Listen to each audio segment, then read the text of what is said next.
네, 오늘 우리 하나님의 말씀은 예레미야서 49장을 먼저 좀 이렇게 보겠는데요.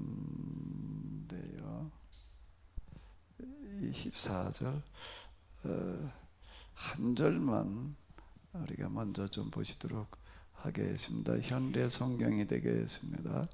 여호와께서 세계 만민에게 특사를 파견하시면서 너희는 모여서 에돔을 치러 가거라.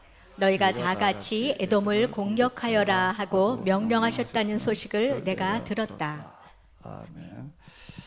아마 지금 예레미야서 이제 쭉 읽어 내려가시다 보게 되면은 이제 예레미야가 주변 나라들, 이스라엘뿐만이 아니라 주변 나라들에 대해서 예언한 말씀을 이제 이렇게 보셨고요. 우리가 같이 지금 생각해 보고 있는데, 이제 예레미야는 계속 뭐라고 이야기를 하고 있는가 하면 지금 하나님께서 바벨론에게 명령을 하셨다. 이스라엘을 쳐라, 또는 뭐 어디를 쳐라라고 이렇게 이제 명령을 내리셨다. 또는 이제 거기다 바벨론의 왕 느부갓네살의 이름을 거론하면서 느부갓네살에게 명령을 하셨다. 뭐 이제 이런 이야기가 계속 이제 각 나라에 대해서 예언을 할 때마다 이제 이야기를 하고 있는데요. 여기 보게 되면 또 이렇게 이야기를 하고 있습니다. 여호와께서 세계 만민에게 특사를 파견하시면서 이렇게 얘기를 하고 있어요. 모든 나라에 하나님께서 특사를 파견하시면서 너희는 모여서 에돔을 치러 가거라.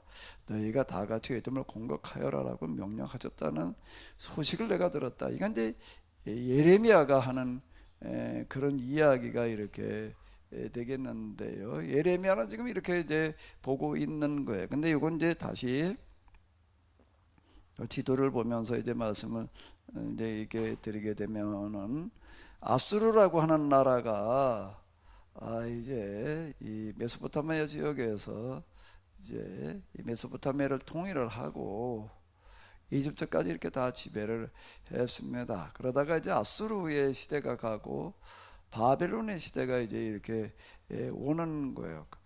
금방 비교해서 이렇게 보시다시피 아수르보다는 바벨론의 세력이 훨씬 더 이렇게 컸습니다. 이제 이 바벨론에 이제 느부갓네살이 득세를 해가지고 이게 쭉 다 지금 여기 이렇게 하나하나 메소포타미아를 이제 통일을 하고 아수르를 이제 무너뜨리고, 그리고서 이제 이렇게 이제 이 가나안을 거쳐가지고 이제 이집트까지 이렇게 가게 되는데요. 바벨론이 이렇게 군대를 거느리고 올 때에는 물론 자기 나라 사람들, 바벨론 사람들 이제 군대들을 이끌고 오는 거죠. 그런데 그 군대에는 바벨론 사람들만 있는 게 아니라 지금 바벨론에 점령한 여러 이제 나라들이 이제 있는데, 이 메소포타미아 내에도 그냥 여러 나라와 민족들이 이제 있어요. 하나하나 이게 점령해 나가서 다 이제 식민지로 만들었는데, 그 식민지에도 이제 명령을 내려가지고 군대를 얼마씩 보내라고 지금 이렇게 이제 얘기를 해서 연합군을 이제 편성을 이제 하는 겁니다.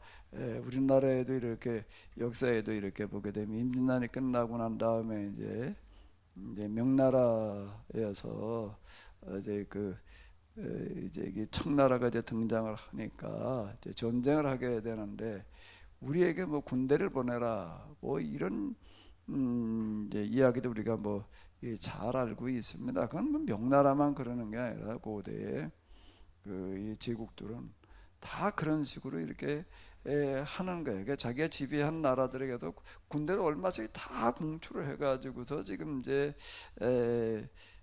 지금 이 가나안을 비롯해 가지고서 지금 원정을 이렇게 나서게 되는데요.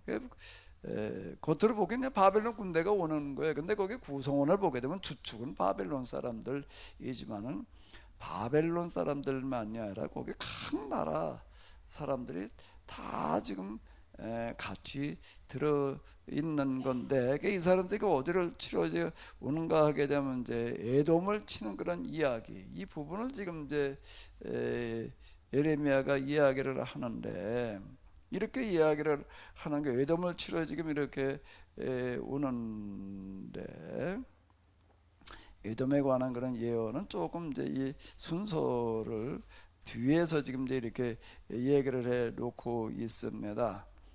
에돔, 이제 대만은 에돔을 이제 심판을 하면서, 심판을 선언하면서 이렇게 얘기를 해. 대만은 슬기로운 사람들이 많이 살기로 유명하지만, 대만이라고 하는 곳은 이제 지혜의 땅으로 좀 유명해서, 아마 욥기에 보게 되면 이제 대만 사람 엘리바스, 아마 이런 이야기하는 것들이 계속 이렇게 나올 거예요. 이제 지혜 있는 사람 여기다 모여 있다라고 하는 그런 얘기인데, 이제 그런 슬기로운 자가 그 성읍에 하나도 없을 것이다. 아무리 슬기로운 사람이라도 이제 더 이상 좋은 생각을 하지 못하게 될 것이다. 그들의 슬기는 녹슬어 버리고 썩어 버렸다. 뭐 이제 이런 식으로 이야기를 하면서 14절에서 여호와께서 세계 만민에게 특사를 파견하시면서 너희는 모여서 에돔을 치러 가거라 이렇게 명령을 내리셨다라고 이렇게 이야기를 하는 건데요. 근데 이건 이제 뭔 얘기인가, 금방 이야기 드린 대로 바벨론 군대가 지금 이렇게 몰려오지만, 바벨론 군대는 바벨론 사람만 아니라 각나 사람들 다 지금 편성이 되어 있는 거예요. 이제 이걸 가리켜서 지금 예레미야는 그게 우연히 그냥 바벨론이라는 나라가 이렇게 등장을 해가지고서 주변의 식민지 국가에서 군대들을 다 이렇게 소집을 시켜가지고 오고 있다, 이렇게 말하는 게 아니라, 그렇게 해석을 하지 않고 그게 어떻게 해서 그렇게 된 건가 하게 되면 그게 우연히 되는 게 아니라, 제가 하나님께서 각 나라의 특사를 파견해서 너희는 어디를 치러 가라고 그랬다?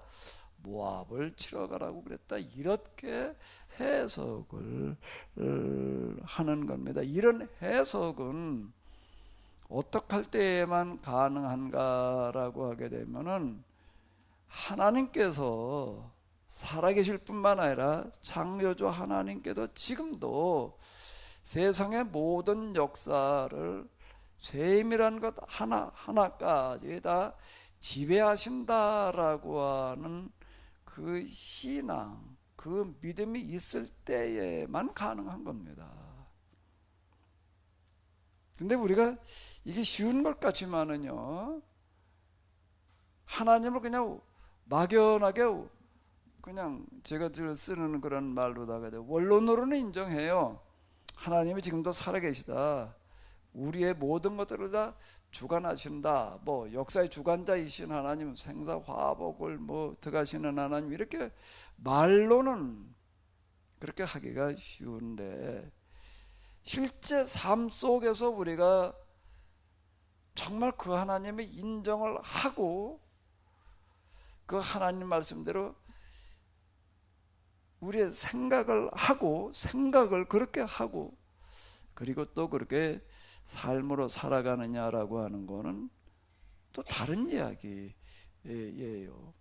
하나님께서 세상 역사를 주관하신다라고 하는 거, 뭐 지금 교회 다니는 사람 중에 인정하지 않을 사람은 누가 있겠어요. 그런데 지금 우리에게 일어나는 사건들 하나하나를 그렇게 정말 해석하는가, 이거는 전혀 딴 이야기입니다.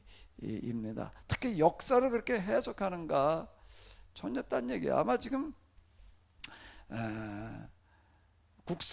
역사를 전공하는 분들이 우리 기독교인 중에도 많이 있을 거예요. 한국사를 전공하든 세계사를 전공하든, 뭐 거기다 또 동양사, 뭐 서양사 이렇게 구분해 가지고서 이제 역사를 전공하는 사람들이 있는데, 그중에 기독교인들도 많이 있어요. 많이 있는데, 그 기독교인이 역사를 해석하는 거하고 현재요, 그 세상의 역사가들이 역사를 해석하는 거하고 뭐 어떤 차이가 있느냐, 그건 구분하기가 어렵습니다. 기독교인이 아닌 사람들이 해석하는 거고 큰 차이가 나지를 않아요. 예언자들이 해석을 하던 것과 같이 해석하는 그런 기독교인 역사가 있는가? 글쎄, 제가 귀가 짧아서 모르는지는 몰라도 전 아직 그런 걸 보지를 못했습니다. 제가 그래도 또 교회사에 좀 관심이 있어가지고 학교 다니는데 그런 책들 이렇게 주로 이렇게 읽었는데요. 교회사, 뭐 역사가들 중에서도 다른 세상 역사가 아닌 교회 역사를 전공한 사람들 또는 이스라엘 역사를 가지고 이야기하는 구약 학자들, 이런 사람들이 해석하는 교회 역사, 다른 역사 말고 교회 역사를 이렇게 보더라도 이 교회 안에서 일어나는 이런 역사가 정말로 하나님께서 지배하시는 역사였다라고 이렇게 해석해 나가는 책을 전 아직 못 봤어요. 교회사 책 가운데에서 예레미야가 해석하듯이 이런 식으로 해석하는 그런 교회사 해석을 못 봤는데, 그건 뭔 얘기인가 하게 되면은 교회사라고 하는 이름은 나와 있는 이런 책들을 이렇게 보게 되면은 하나같이 교회 안에서 일어난 일들, 사람들, 그 다음에 이제 이 사상, 교리가 되겠는데 주로 이걸 대상으로 합니다. 대상 자체가 교회 안으로 국한을 해놓고 있습니다. 교회 바깥까지 세상의 역사까지 포함을 해가지고서 하나님께서 이 세상 역사를 이렇게 지배하셨는데 근데 교회에선 지금 뭘 어떻게 하고 있었다, 이렇게 해석해 나가는 거를 제가 못 보는 거예요. 근데 신학교 다닐 때는 꽤 좀 이런 책을 읽으려고 이제 씨름을 했었는데, 제가 지금도 생각나는 거는 뭔가 하면 대학원을 졸업을 하고 이제 졸업식을 마치고 이제 교문을 걸어 나오면서 뭔 생각이 제가 이렇게 들었는가 하면, 야, 내가 여기 와가지고 교회사라는 걸 가지고 교리사를 가지고 좀 이렇게 씨름을 했는데 결국 교회 안의 이야기로 끝나야 되는가? 교회 안의 사건만 다루다가 마는가? 이 교회 바깥 것과는, 세상 역사와는 이게 도대체 교회 역사가 어떤 관계를 가진다라고 봐야 되는가? 이 생각이 드는 거예요. 그렇게 다루고는 책이 없으니까. 그게 세상 역사하고 교회사하고 연결을 해가지고 좀 보는 게 필요할 것 같은데, 근데 그렇게 본 사람도 없고, 그때 제가 이제 교문을 걸어 나오고 그러면서도 자, 근데 그걸 어떻게 봐야 되는 거지? 전혀 이게 뭐 감이 잡히지를 않는 거예요. 그러다 제가 하나님을 경험하고 그리고 나서 세미나 뭐 이런 것들을 하고 그러다가 내가 어느 날 뭔 생각이 드는가 하면, 자, 내가 그때 대학원 졸업식을 하고 걸어 나오면서 생각했던, 도대체 이 교회사를 교회 안의 역사로만 보지 말고 세상 역사와 같이 세상 역사 속에서 정말 하나님께서 이끌어 가시는 그런 역사로 좀 한번 봤으면 하던 그런 제 생각이 어느 날 떠오르는 게, 왜? 내가 어느 날 보니까 그 일을 하고 있더라고요. 그래서 제가 이제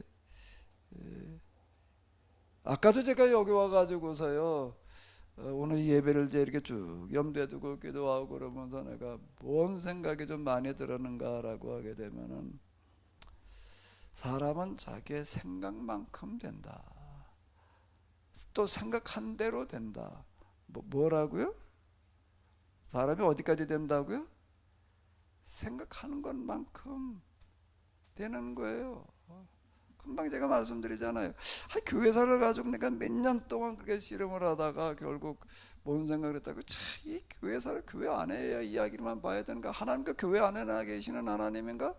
세상 역사 저런 것도 수많은 세계사 속에 뭐 큰 사건도 우리가 뭐 역사를 전공하지 않아서도 잘 알잖아요. 1차 대전, 2차 대전, 먼 옛날 말고 우리와 좀 가까이 있는 어떤 이런 거, 우리나라의 뭐 6.25 기타 등등, 그것도 하나님께서 지배하시는 역사라고 이렇게 좀 해석해야 되지 않을까. 말로는 역사를 주관하시는 하나님 이렇게 얘기를 하면서, 아니 역사 사건은 그렇게 해석을 하나면은, 예?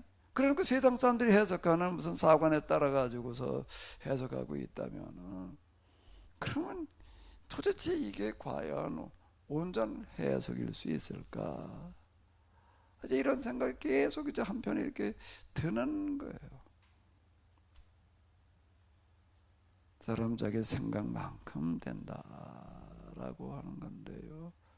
비록 쉽게 대답을 얻을 수 없는 거라고 하더라도 계속 마음속 한켠에 품고 씨름하다가 보게 되면 하나님께서는 어느 날 틀림없이 알게 해주실 줄로 믿습니다. 사람은 뭐만큼 된다고요? 생각하는 것만큼 되는 거예요. 제가 그제 황토로다가 집을 지으려고 요즘 씨름을 하다가 보니까 또 우리 어떤 분이 좋은 정보를 제공을 해주셔가지고 어딜 또 보러 갔어요. 가서 또 좀 어쨌든 좀 배우고 왔는데요. 그 황토 벽돌 공장하는 사람들, 황토로 집 짓고 다니는 사람들, 언제가 내가 서나 금요일 날인가 언제도 또 가서 어디 한 군데 저기 어디 양평을 갔다 왔는데 그분이 그러는 거예요. 그죠? 황토 집히는 사람 쭉 가지고 사진도 열심히 찍어놨더라고요. 이 사람이 이렇게 졌고 이 사람이 이렇게 졌고 이건 얼마를 들여서 졌고, 황토집 짓는데 뭐 집을 크게 지은 것도 아니더라고요. 이 사람이 이거 지는데 10억을 들여가지고 졌다. 집 짓는, 아니 무슨 몇백 평 지은 게 아니에요. 몇십 평 지는데 그게 10억 들어갔다 말이야. 거기다 갖다 보니까 뭐 수출 갖다가 깔고 또 운모를 갖다 집어넣어 놓고 뭘 어떻게 해가지고서 뭐 어떻게 뭘 했는데 10억이 들어갔다. 뭐 이렇게 얘기를 해. 근데 황토집 짓는 사람들 보니까 어떤 사람 짓는가 하면 하나같이 다 암 환자들이더라. 암 걸린 사람들 그거 짓고 있더라. 그렇게 얘기를 하는 사람이 이제 있어요. 그 이제 어쨌든 저도 또 이제 또 그런 사람 중에 하나가 됐는데, 마침 지난번에 어디 보러 갔던데 제가 옛날에 저기 산판 화전 하던데요. 그것도 바로 그쪽 지역이야. 거기 갔다 오면서 또 내가 뭐 같이 갔던 분들한테 자 여기가 내가 바로 뭐 하던 데다 내가 이제 그렇게 설명하고 그러고 오면서요. 제가 그 산판에서 화전, 산판에서 정말 도끼질, 숯 굽는 거, 또 화전, 그 다음에 어디 초등학교 졸업하고 중학교를 못 가고 고등학교도 못 가고 그러고 있는 시간들이 참 많이 있었는데 참 힘든 시간이었습니다. 저한테는 아주 지옥 같은 그런 시간이었는데 간장공장에 가가지고도 정말 힘들었어요. 정말 거긴 4시간이라는 건 낼 수가 없는, 새벽부터 제일 빨리 끝난 날이 밤 10시에 9시 이전에 끝나본 기억이, 9시 이전에 일이 끝났다 그러면 그날은 좀 특별한 날이다라고 이렇게 이제 생각이 들 그런 정도였는데, 제 마음 생각 속에는요 항상 뭐가 있는가 하면 이건 중학교도 못 가 고등학교도 못 가 그러고 그냥 일이나 하고 있어야 되는 그런 환경인데도 제 마음 속에는 제가 사람의 생각만큼 된다는 게 지금 바로 이건데요. 항상 내 마음 속에 난 좀 뭔가 공부를 해야 되는데 이 생각이 계속 내 속에 있는 거예요. 그제 공장에 있을 때는요 사장이 불러가지고 내가 너 차하고 물건이라 다 대줄 테니까 너 장사를 해라. 여러 가지 제안을 제가 좀 이렇게 받았어요. 그런데 내가 그걸 받아들이기가 어려운 게, 난 지금 장사를 해야 되는 게 아니라 나는 공부를 해야 되는데, 이런 생각을 계속 가지게 되는 거예요. 그걸 포기를 못 하는 거예요. 그래, 이게 밤 10시 뭐, 그리고 허리가 꺾어지게 일하고 나서도 자기 전에 이내 먹을 것도 뭐, 그때 일단 영어부터 해야 된다는 생각이 들어가지고, 영어 문법책을 갖다가 좀 들여다보다가 뭐 이제 이러고 자고, 거기다 또 그 영어 단어를 또 적어가지고서 주머니에다 넣고 다니면서 수시로 꺼내서 찌집어내서 이제 이어가면서 뭘 일을 한다고 뭐 그러고요. 그러다가 저한테 내가 그 생각을 계속 가지고 있다 보니까 공부할 기회가 올까 안 올까요? 공부할 기회가 올까요 안 올까요? 왔어요. 어떻게 왔을까요? 공부할 기회가 어떻게 왔을까요? 오늘은 사장이 날 부르더니 그러는 거야. 하도 내가 그 뭐 책을 가지고 그러고 있으니까 저렇게 쭉 몇 년 지켜보더니 불러가지고 그래요. 야, 넌 보니까 좀 그렇게 자꾸 공부를 하려고 그러는데, 그렇게 하려고 그러는 건 넌 뭘 조금 할 것 같다. 내가 너 뒤 다 봐줄 테니까 너 딴 거 다 집어치고 가서 너 고시 공부를 해. 내가 붙을 때까지 내가 봐줄게. 이렇게 얘기를 하더라고요. 그럼 그게 나한테 공부할 기회일까 아닐까요? 신상희 주사님 앞에 마이크가 놓였네. 그걸 어떻게 봐야 돼? 기회로 봐야 돼? 말아야 돼? 기회로 봐야 됩니다. 기회가 온 거겠지. 네. 그럼 내가 어떻게 했을 것 같아? 거절하셨죠. 안 받아들였어요. 왜? 그렇게 도움 받아가지고 하고 싶지가 않아서.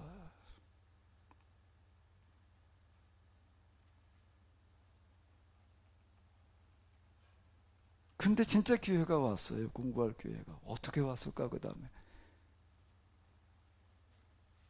어떻게 왔을 것 같아? 인상이 있으니. 거기서 조금 더 이렇게 하다가 허리를 완전히 다쳐가지고 이제는 진짜 완전 폐인데 누워서 정말 일어나지 못할 정도로다가 아주 굉장히 심했습니다. 제 지금 척추 이거 MRI 이거 찍어보니까는요, 척추가 아주 심한 건 몇 가지 증상 가운데에서 제가 몇 개, 전 아주 척추 마디 하나에 물렁뼈라고 얘기하는 것 자체가 아예 없어요. 그 뼈가 따로따로 놀고 뭐 이제 그런데 당장 삔 박아야 된다라고 이렇게 얘기를 하는 걸 내가 지금 이제 겨우 그냥 운동으로 다 지금 버티고 그러고 있는데요.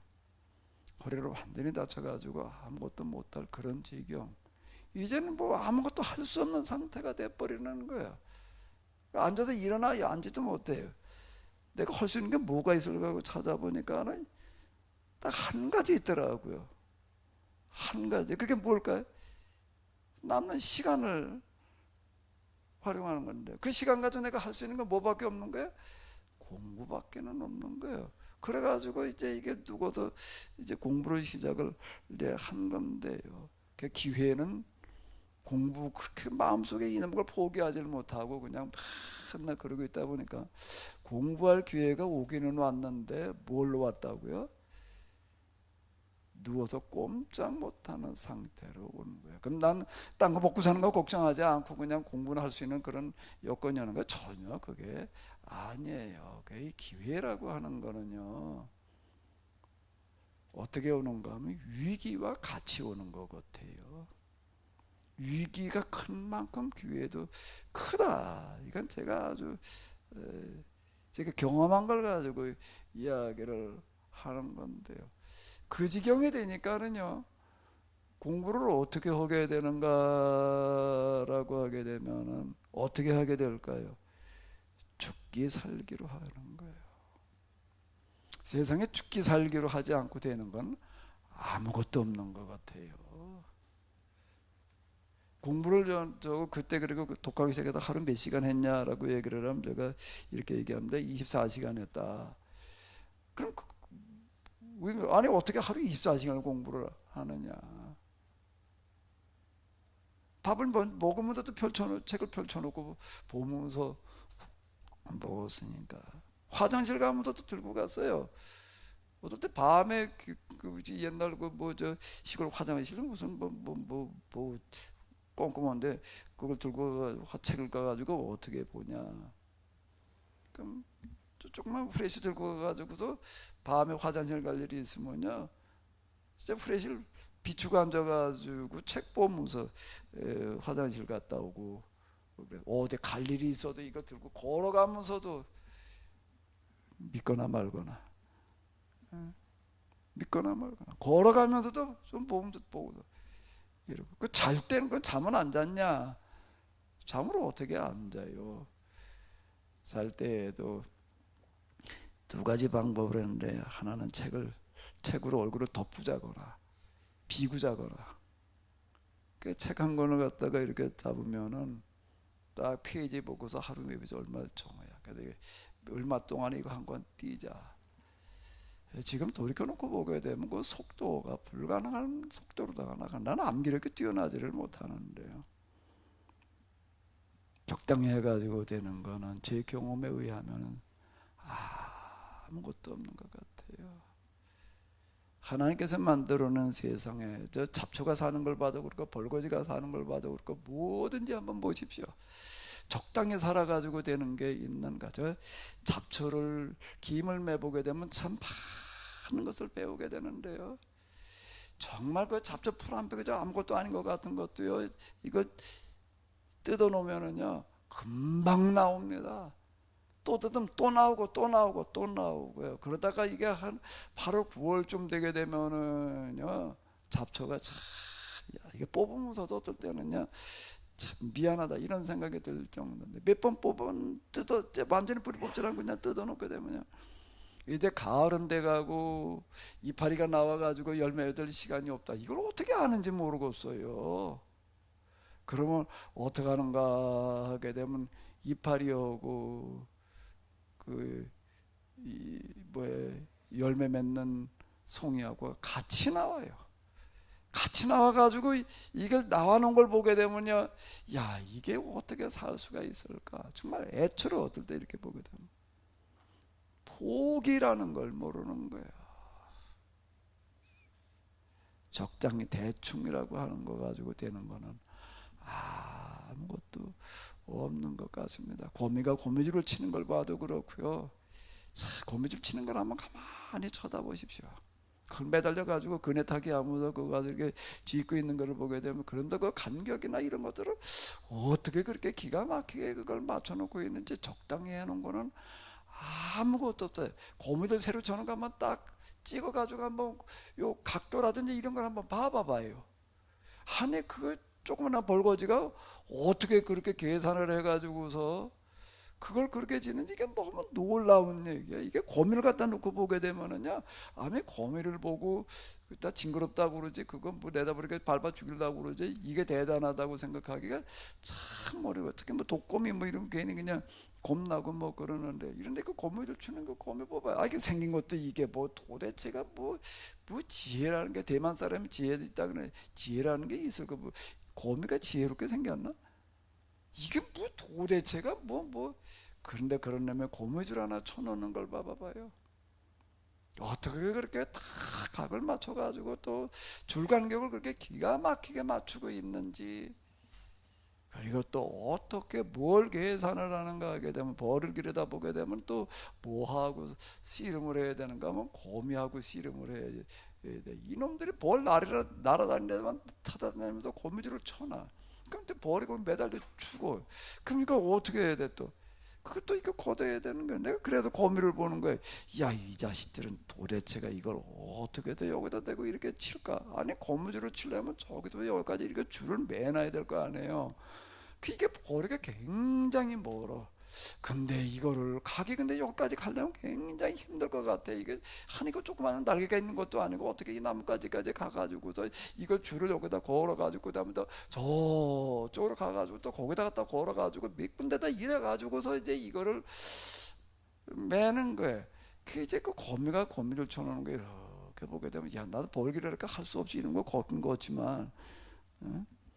이놈 정말 대단하단 말이에요. 이런 생각을 해낸다는 것 자체가 이걸 어떻게 이래가지고, 그리고 쳐는 거를 보게 되면은요, 어떻게 그렇게 기가 막히게 벌 날아다니는 자리에다가 딱 그렇게 그냥 쳐놓는지. 게으른 자여, 개미에게로 가서 그 하는 일을 보고 지혜를 배우라. 그러는데 게으른 자여, 개미뿐만 아니라 어디로 가가지고서요? 거미에게로 가서 그 하는 일을 보고 좀 지혜를 배워라. 어디 한 주일 동안 또 집안일을 하시든지 회사에 가서 남의 일을 하든지 대충 하려고 그러지 말아요.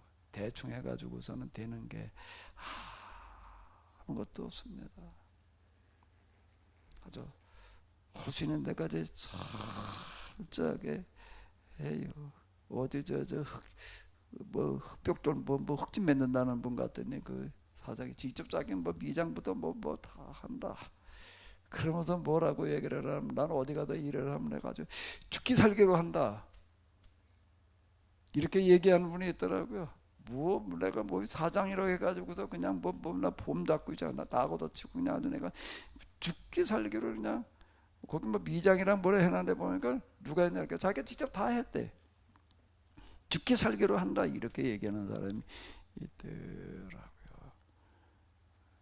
내 일이 됐든 남의 집에 가서 일을 하든 적당히 하려고 하는 거 가지고 되는 게 아무것도 없습니다. 그리고 또 사람이 뭐만큼 된다고요? 생각만큼 되는 거예요. 생각이 대충 하려고 하는 생각이나 가지고 있어 봐봐요. 그럼 그렇게 하는 거예요. 저게 생각만큼 되는 건데요. 기회라고 하는 것은 위기가 더불어 같이 오는 건데요. 지금 어려움네 뭐가 힘드네 그렇게만 생각하지 마시고 지금 어렵고 힘들면 이걸 내가 어떻게 좀 기회로 활용을 해볼까 한번 찾아보시기 바랍니다. 그럼 보일 줄로 믿습니다. 아멘. 자꾸 뭐가 환경이 어때가지고 누가 뭘 어떻게 해가지고서 뭐가 어때다 자꾸 그렇게 내 바깥에서 문제 나가지고 투덜거리려고 그러지 말고 내 안에서 한번 찾고 해결해 나가 봐요. 그러면 하나님께서 틀림없이 그 결실을 맺게 하실 줄로 믿습니다. 한 주일 동안 참으로 그렇게 꼭 되시기 바랍니다. 그리고 지금 예배 드리시면서도요, 이 예배도 내 생각만큼 예배를 드리는 겁니다. 내 마음만큼 드리는 거예요. 지금 내가 어떤 마음과 어떤 자세와 어떤 생각을 가지고 예배를 드리느냐에 따라 가지고 똑같이 앉아 있다고 해가지고 다 똑같이 하나님의 은혜를 받는 게 아니에요. 하나님께서는 똑같이 은혜를 지금 베풀고 계시지만 얼만큼 받느냐는 거는 나에게 달린 겁니다. 내 생각만큼 받는 거예요. 아멘. 내 생각만큼 받는 거예요. 오늘 설교가 영 시원찮네 어쩌네 그렇게 생각하고 있으면 그만큼 밖에는 안 되는 거예요. 그거 말고 오늘 예배 시간에 설교자가 무슨 말을 어떻게 하느냐 그건 중요한 게 아니에요. 그건 중요한 게 아니에요. 내가 그 예배에 지금 어떤 마음과 어떤 자세를 가지고 앉아 있느냐에 따라서 은혜가 오는 거지요. 제가 그 하나님 경험하는 그런 과정에서요, 예배 중에서 진짜 가장 이 예배 시간이 이런 예배 시간도 있구나. 내가 이제 그렇게 생각을 한 적이 있는데 예배 시간에 정말 이렇게 하나님을 배우는 예배가 이렇게 되는 거구나. 근데 그게 어떤 예배였는가 하면 교육자 회의 예배였는데 그때 우리 교육자 때 감리사님들이 이제 그때 이렇게 설교를 했어요. 근데 그 감리사님이 설교를 했다 그러면 그분은 어떨 땐 뭐 교육자 회의 설교를 1시간 이상 할 때도 있어. 그분은 한학을 옛날에 공부를 꼭 한문을 써가면서 이렇게 얘기를 하는데, 그분 덕분에 하도 몇 번 반복해 가지고서 내가 지금도 뭐 기억나는 게 하나 있어요. 지한백년 무이와래나 뭐 그런 하도 얘기를 하죠. 아주 그 간미사님이니까 뭐라고 얘기들을 못하고, 아주 간미사님이 간미 가서 교육자회의 간미사님 설교를 한다 그러면 아주 일단 다들 아주 그냥 귀를 틀어 막아. 아유, 오늘 또 고문당한다, 뭐 이제 그런 시기예요 다. 그런데 나는 그 교육자회의에서 내가 여태까지 드리던 예배 중에서 정말 하나님 먼저 배없는 예배가 이런 예배구나라고 하는 걸 경험을 하는 거예요. 근데 그분이 무슨 얘기를 했느냐라고 하는 것 때문이 아니라 내가 어떤 마음의 자세로 앉아 있느냐에 따라서 이게 와닿는 거더라고요. 아멘. 이게 내가 이제 빠져나갈 구멍을 하나 잘 찾아놨어요. 내가 뭐라고 그랬느냐는 건 이제 상관하지 마시고 열심히 좀 은혜 좀 받으시기 바랍니다. 아멘. 정말이야. 진짜 한번 실험을 해보십시오. 진짜 그런가 아닌가. 제가 전에 어떤 이 표준이라고 하는, 이름이 표준이야, 그런 장로님 얘기는 이렇게 있죠. 술을 말수록 그냥 아무리 자기 독한 술을 아무리 먹어도 취하지 않는단 말이에요. 근데 어느 날 누가 뭔 얘기를 하나, 하나님은 살아계시다, 이 말을 듣고 나가 너무 충격이어가지고 어느 날 그 소리가 그렇게 탁 꽂히더라는 거예요. 하나님이 진짜 있는 것도 아니고 살아계시다. 근데 곰곰이 그 말을 가지고 생각을 해보니까 똑같은 말을 다 들을 수 있는, 누구나 들을 수 있는 말인데, 이 사람은 그거 가지고 다시 한번 생각해보면 하나님 진짜 살아계시다, 있다, 그렇게 보통 심각한 게 아니라는 거예요. 안다가 그분하고 무관하게 살면 안 되잖아요. 이게 도대체 하나님 진짜 살아있나 아니나 잘 모르겠는 거예요. 가까운데 교회를 찾아가지고 목사님한테 하나님 진짜 살아계십니까? 살아계시대. 그거 하나님 내가 좀 만날 수 있게 좀 보여주십시오. 그때 목사님 뭐라고 그랬다고요?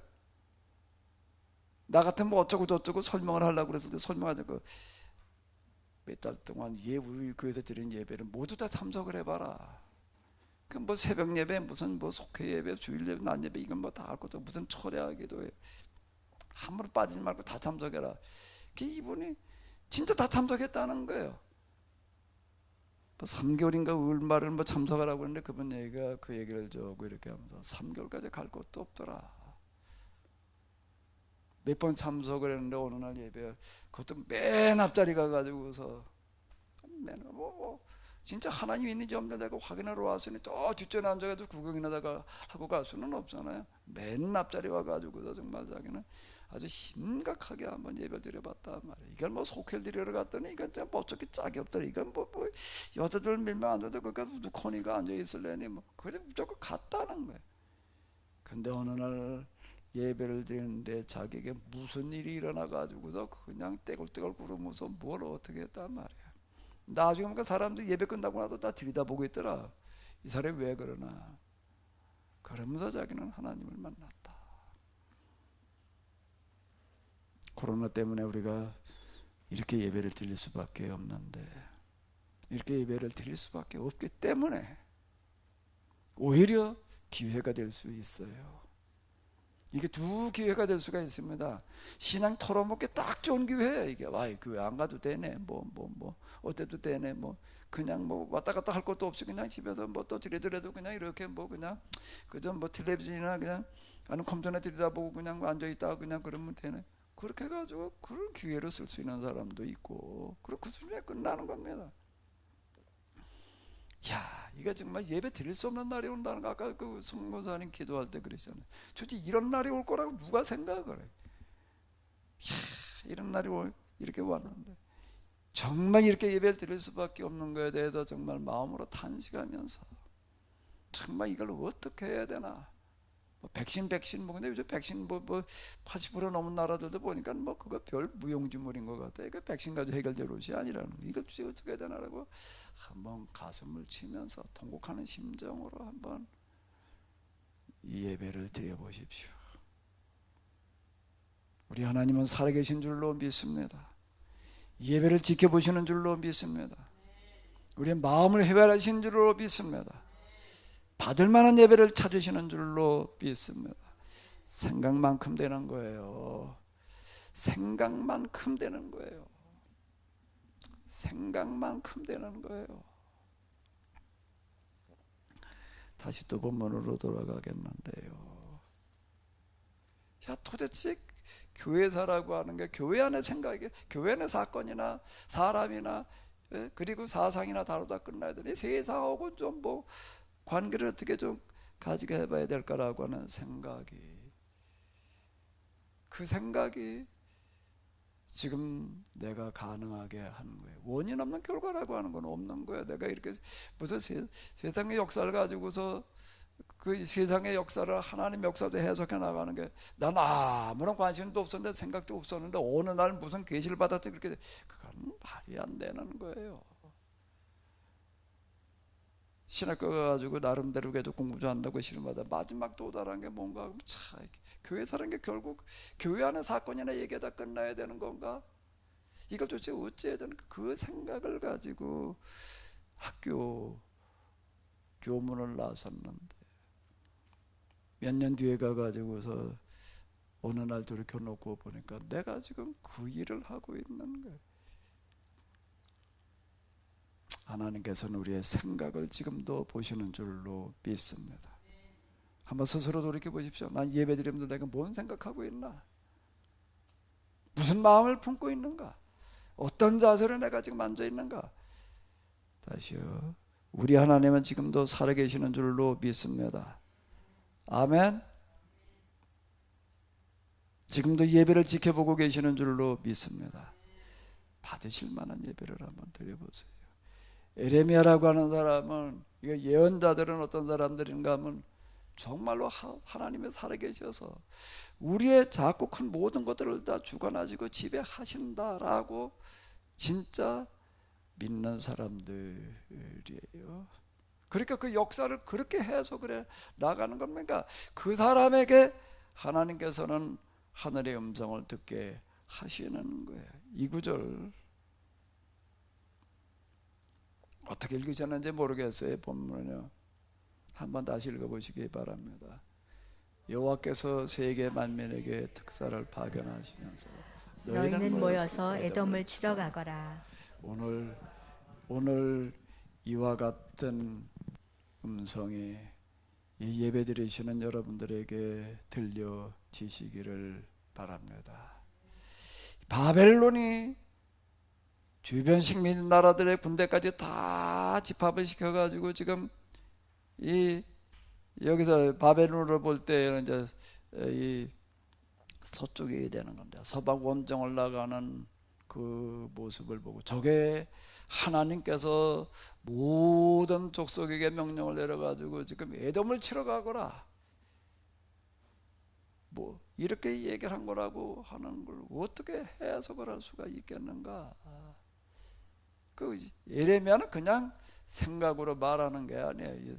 예언자들마다 이제 그 활동하는 특징들이 이렇게 있는 건데 예레미야는 진짜 하나님께서 그렇게 세계 만민에게 특사를 보내시는 그런 음성을 듣는 겁니다.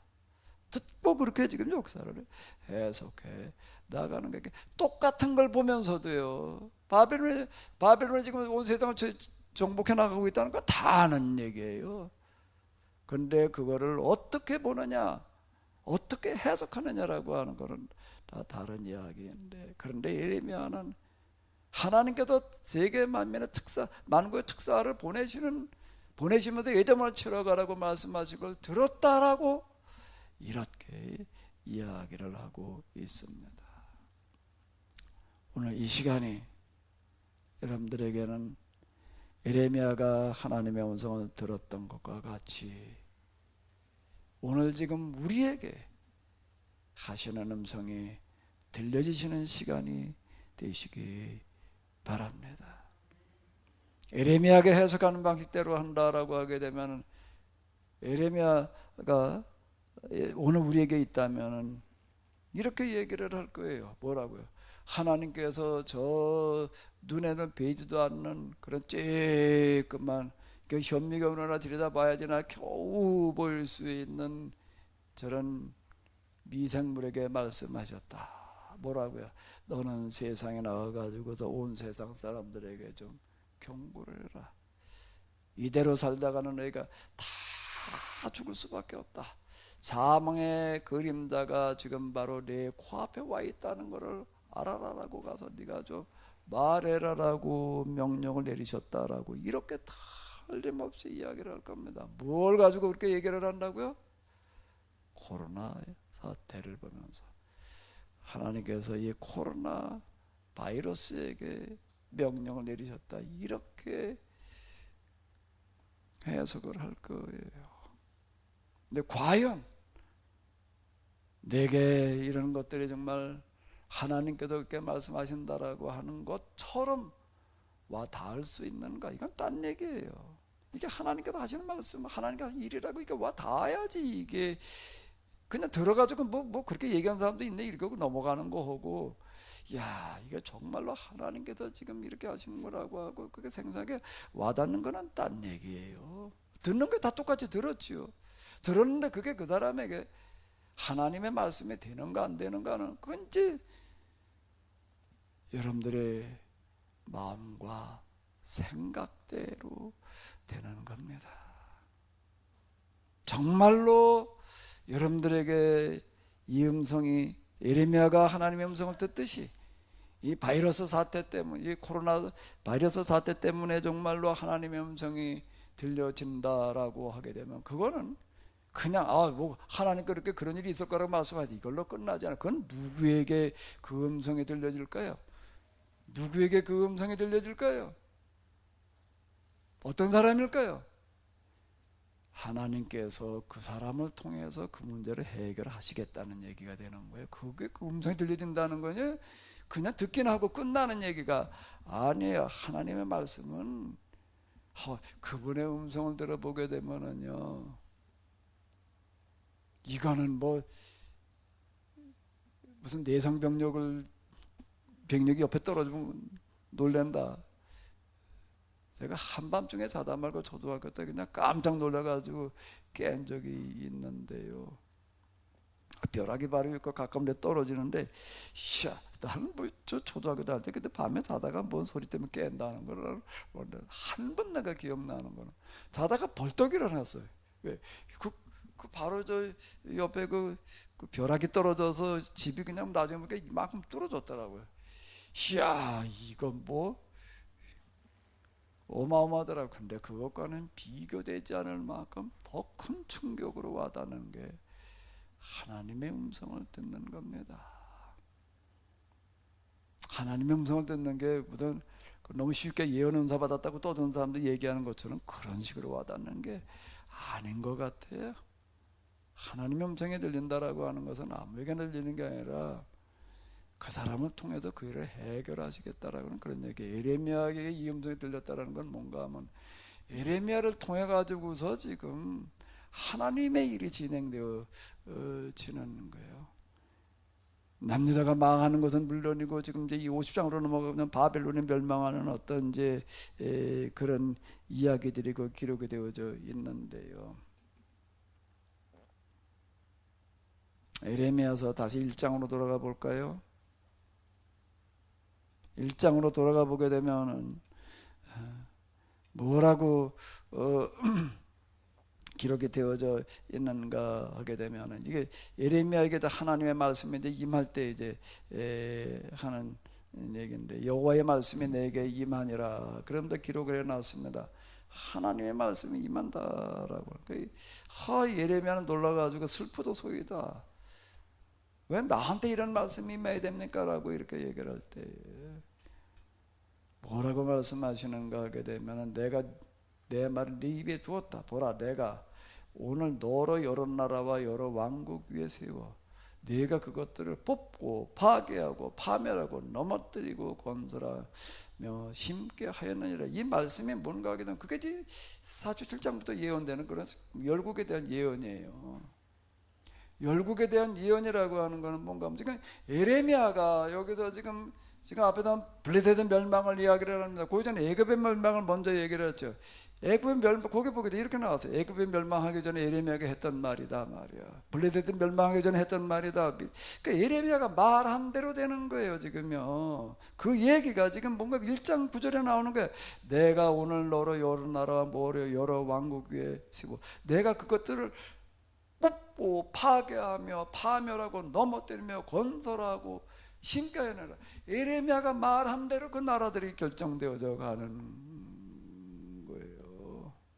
얘기가요. 이게 하나님의 말씀이에요. 하나님의 말씀 그냥 이렇게 세계 모든 나라가 하는 게 특사를 파견하는 걸 들었다 그걸로 끝나는 얘기가 아니에요.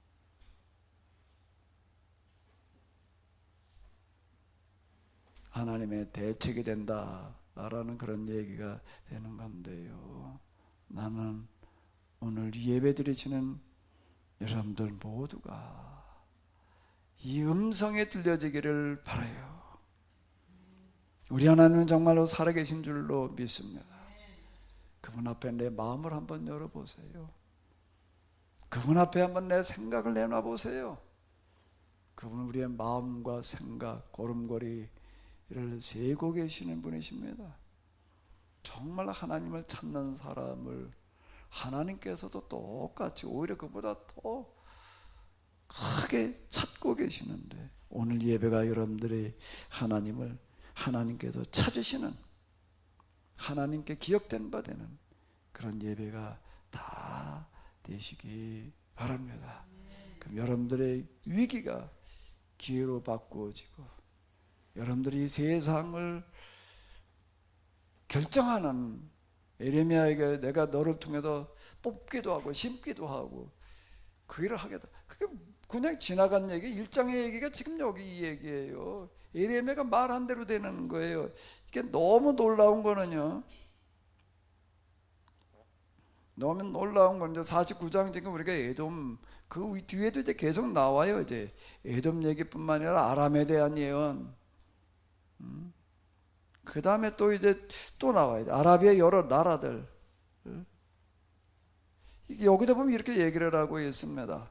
이렇게 뭐 이름도 잘 모르는 무슨 그런 나라들이 아랍의 여러 나라들 그냥 묶어가지고 게달과 하솔 뭐 이제 이렇게 나와요. 게달과 하솔 이러는데 온 세계의 주인이신 여호와께서 바벨론 왕의 군인들에게 다음과 같이 명령을 내렸기 때문이다. 너희는 여기 또 한번 읽어볼까요? 한번 읽어보도록 하겠습니다.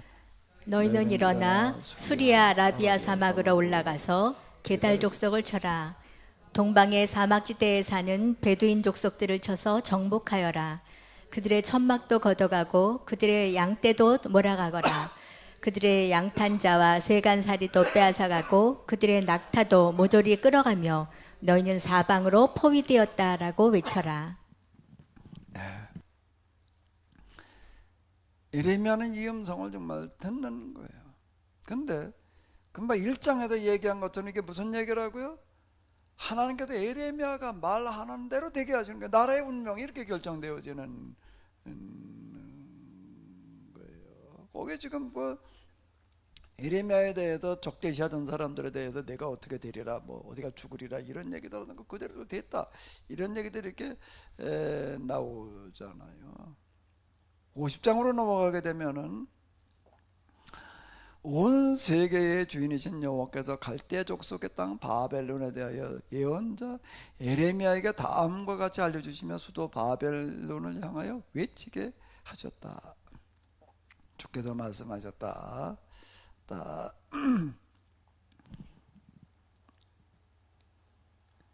어디까지가 되나?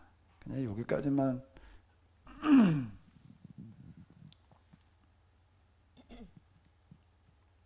자, 여기까지만 읽어보도록 하겠습니다. 너희는 이 소식을 세계 만민에게 널리 공포하여 모든 사람이 듣도록 하여라.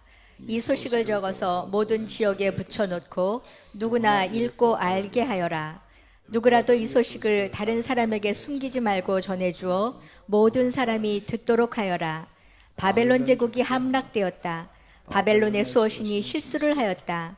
바벨론의 바알신이 쓰러져서 땅바닥에 뒹굴어 다닌다. 바벨론의 최고의 신 마르둑이 거꾸러져 쓰러져 있다. 더럽고 징그러운 신상들이 산산조각으로 부서지고 온갖 수모를 당한다. 북녘에서 어떤 민족이 밀고 내려와 바벨론을 쑥대밭으로 만들고 있다. 이제는 아무도 더 이상 거기서 살 수가 없게 되었다. 사람과 짐승이 다 같이 도주해서 그 땅에서는 모든 것이 사라져 버렸다. 바벨론은 저 신생국가예요. 그런데 이제 우리가 앞에서 이렇게 봤던 것처럼 바벨론이 이제 이렇게 등장해가지고 올 때 등장하기 이전부터 예레미야는 계속 얘기를 하는 거예요. 바벨론은 하나님께서 이건 세워놓으셨기 때문에 바벨론에 적대하지 마라. 바벨론에 적대하는 거 하나님을 대적하는 것과 같다. 절대 애굽을 의지하려고 그러지 마라. 이제 이렇게 이야기를 하는 거 이제 계속 이렇게 봤는데요. 이게 이제 어떻게 되는가 하게 되면 예루살렘의 이스라엘 사람들이 볼 때는 이게 매국노처럼 보이는 거예요. 바벨론은 항복을 하라고 그러니까 뭐 독립할 길을 찾든지 뭐 이러고 이제 애굽에 의존하는 건 뭔가 하게 되면은 남의 나라 식민지 생활 그만하고 독립하겠다라고 하는 정책을 얘기를 하는 겁니다. 그런데 바벨론에 애굽을 의지하지 말고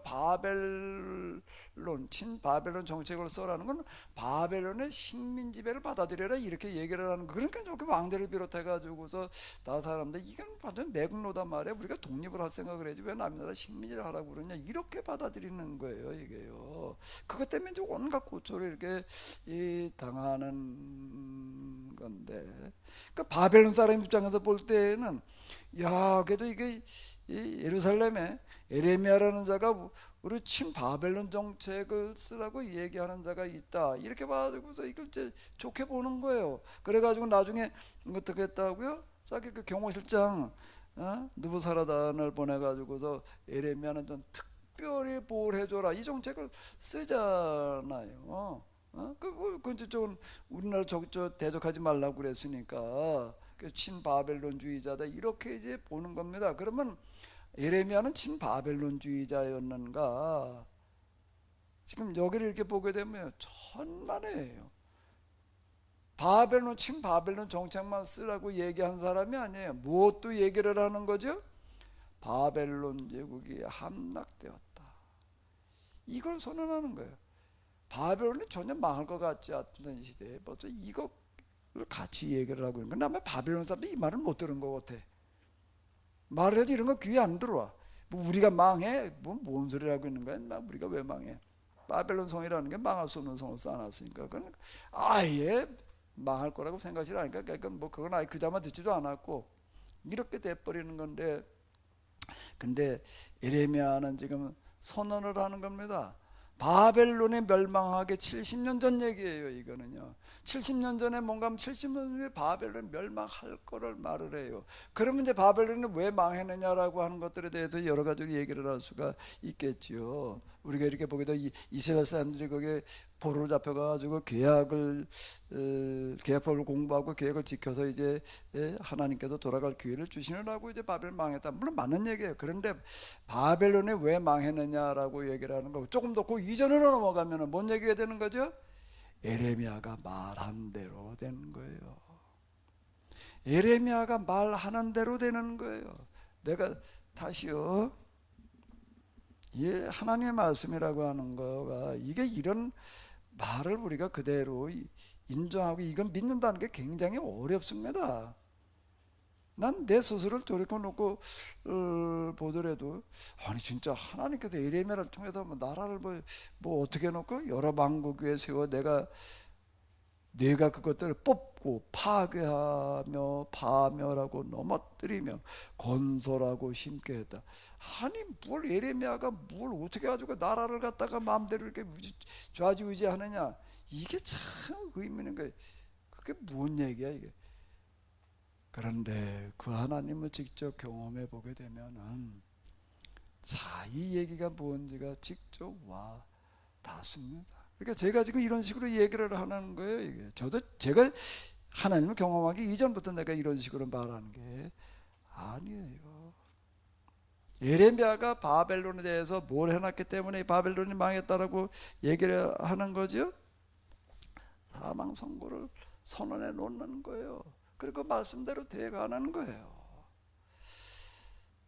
역사의 주관자이신 하나님께서는 지금도 어떡하시는가 하면 똑같이 정말로 하나님의 뜻을 찾는 사람들, 하나님의 뜻이 이루어지기를 바라는 사람들, 그 사람들을 통해서 일을 하시는데 어떻게 일을 하게 하시는가 하면 그 사람을 통해서 말한 대로 되게 하시는 거예요. 아멘? 자, 다시요. 이거 믿는다는 게 굉장히 어렵습니다. 정말 어려워요. 지금도 똑같아요. 옛날 예레미야 때나 그리고 끝났다는 얘기가 아니에요. 지금도 똑같이 하나님께서는 정말로 이 예배를 통해서 하나님을 만나는 사람들, 하나님의 음성을 듣는 사람들을 통해 가지고서 그 사람들을 통해서 이 세상 역사가 되어가게 하신다라고 하는 겁니다. 하늘에서 하나님의 그냥 온 세상에 뭐 말씀을 하셔가지고 천사를 보내서가 아니고요. 천사를 보내서가 아니고 진정한 예배를 드리는 사람을 통해서 말씀하게 하시고 그 말씀대로 되게 하신다라고 하는 겁니다. 아멘. 오늘 이 예배 드리시는 여러분들이 바로 그 사람이 되시기 바랍니다. 여러분들의 입술의 말이 바로 그 하나님의 말씀이 되시기 바랍니다. 다시요. 우리 하나님 지금도 살아계신 줄로 믿습니다. 제가 지금 여러분들에게 하는 얘기가 진짜 믿어지시면은 동의가 되시면 이렇게 아멘을 했는지 안 했는지 내가 알 방법이 없으니까 이렇게 좀 해봐요. 우리 하나님은 지금도 살아계시는 줄로 믿습니다. 나주사님은 소리 늦게 올라오셨구만. 좀 동시에 한번 같이 한번 딱 올라오게 해봐요. 다시 뭐 안 하셔도 돼요. 내가 꼭 하라고 그러는 건 아니에요. 믿어지지 않는 걸 어떻게 해요. 우리 하나님은 지금도 살아계시는 줄로 믿습니다. 지금도 살아계시면서 이 예배를 지켜보고 계시는 줄로 믿습니다. 아멘. 지금도 이 예배를 통해서 살아계시는 하나님께서는 우리를 만나주시는 줄로 믿습니다. 하나님을 딴 데서 만나려고 그러지 마시고 이 예배 시간을 통해서 만나려고 그래야 됩니다. 하나님께서는 지금도 우리에게 예배를 통해서 말씀하시는 줄로 믿습니다. 아멘. 이거는 여러분들에게 있어서 엄청난 사건으로 끝나지 아니하고 이 세상 역사를 결정지을 수 있는 그런 사건이 될 수가 있습니다. 이 코로나라고 하는 걸 우리가 어떻게 해결을 해야 되느냐. 뭐 이제는 뭐 뭔 소리가 나오는가 하게 되면 이제 위드 코로나래. 위드 코로나고 같이 살지. 그래서 위드 코로나. 그래가지고 우리도 뭐 11월 달부터는 무슨 뭐 이제 그냥 뭐 지금 여러 가지 제한 조치들을 다 이렇게 해제하려고 그런다. 뭐 이제 그러는데 뭐 그러는 나라들이 지금 있습니다. 그래서 그렇게 하게 되면 코로나 확진자가 이제 하루 5,000명, 10,000명 될 수도 있다. 뭐 근데 중요한 건 확진자가 얼마 나갔느냐가 중요한 게 아니라 중환자로 가는 사람, 사망자가 얼마가 됐느냐가 중요하다. 뭐 이제 이래가지고서 이제 아예 개념을 바꾸려고 그러는 것 같아. 이제 확진자로 줄이려고 그러는 게 중요한 게 아니라 이제 사망자로 줄이는 게 중요하다. 위드 코로나 이렇게 얘기를 하는데 하시는 방법들을 국려지책으로 찾아내는 거기를 하지만은 그거가 근본적인 해결이 될 수가 없습니다. 우리 하나님이 해결을 하셔야 되는데 하나님께서 어떻게 해결을 하시는가? 오늘 예배드리는 사람들을 지켜보시다가 그 중에서 하나님께서 받으실 만한 예배를 드리는 사람을 통해서 해결하실 줄로 믿습니다. 그런 교회를 통해서 해결하시는 줄로 믿습니다. 한 주일 동안 그 사람 꼭 되시기 바랍니다. 그리고 우리 같이, 그리고 이게 혼자도 개인의 문제가 아니에요. 우리 교회 공동체의 문제인데 우리 교회가 그런 교회가 되어야 될 줄로 믿습니다. 우리 수요일 날 수요 계약 공동체 또 모임을 지금 이제 지난주부터 시작을 했는데요. 그래서 최소한 그래도 저희 교회에 있는 분들이 좀 여기 등록들을 다 하시고 또 좀 열심히 좀 듣고 하나님의 대안이 꼭 되시기 바랍니다. 하나님 오늘 이 예배 있게 하셨음을 감사드립니다. 이 예배 이 시간을 통해서 하나님을 만날 수 있게 하여 주시옵소서. 하나님의 음성을 들을 수 있게 하여 주시옵소서. 우리의 생각과 마음에 다른 곳에 가 있지 않냐고. 코로나 때문에 이렇게 예배를 드릴 수밖에 없지만 오히려 그렇기 때문에 하나님께로 가까이 가서 하나님을 만날 수 있게 도와 주시옵소서. 이제는 우리 주 예수 그리스도의 은혜와 하나님 아버지의 놀라우신 사랑과 성령님의 도우심이 저희들 가운데 에레미야에게 임했던 것과 같은 은혜로 함께해 주시옵시기를 간절히 축원하옵나이다. 아멘.